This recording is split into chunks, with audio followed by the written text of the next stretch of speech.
Guys, yan pala ay bulaklak ng guyabano. Ganyan siya pag hindi pa siya nagiging bunga. Ang tawag sa kanya ay bulaklak pa lang.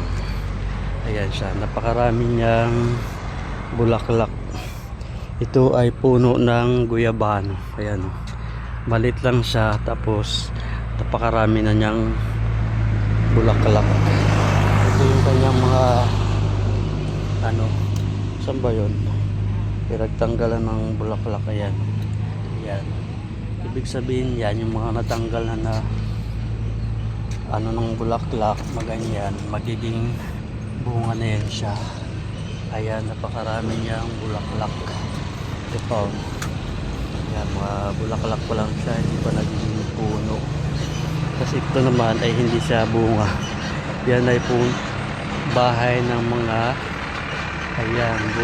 bahay ng mga ng mga tawag yan. Ayan, bahay ng mga langgam malalaki. Ayan, yan yung bahay nila. Ayan siya, pakarami. Magiging yun siya, magbabahay na rin siya. Ayan yung kanilang mga bulaklak. Ayan, daming sapot-sapot. Pakarami niyang bulaklak. So ibig sabihin, marami siyang magiging bunga. Ayan. Yan. Yan yung malaki, malit na puno pero napakaraming bulaklak. Magkakaroon siya ng maraming bunga. So antayin kong magkaroon ng bunga para makapitas ako nito. Lalagyan ko ng pangalan. Yan ang dami niyang bulaklak.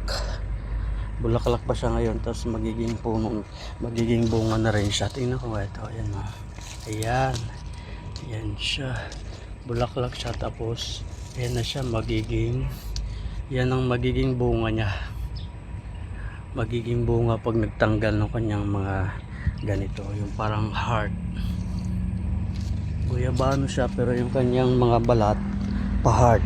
Dapat guyabano heart ang tawag sa kanya. Mapag-imbento din ako, di ba? Yan. Yan yung guyabano. Ito ay puno ng ba to? Puno ito ng atis. Atis ba yan? Baka atis yan. Ayan. Daming dito, kapunuan. Puno ng mga ba yan? Mahogany ba yan? Ito ay parang bukid. Maraming mga factory dito.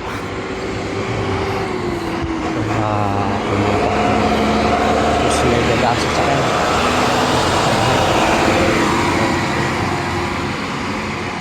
Pinapawisan talaga ako.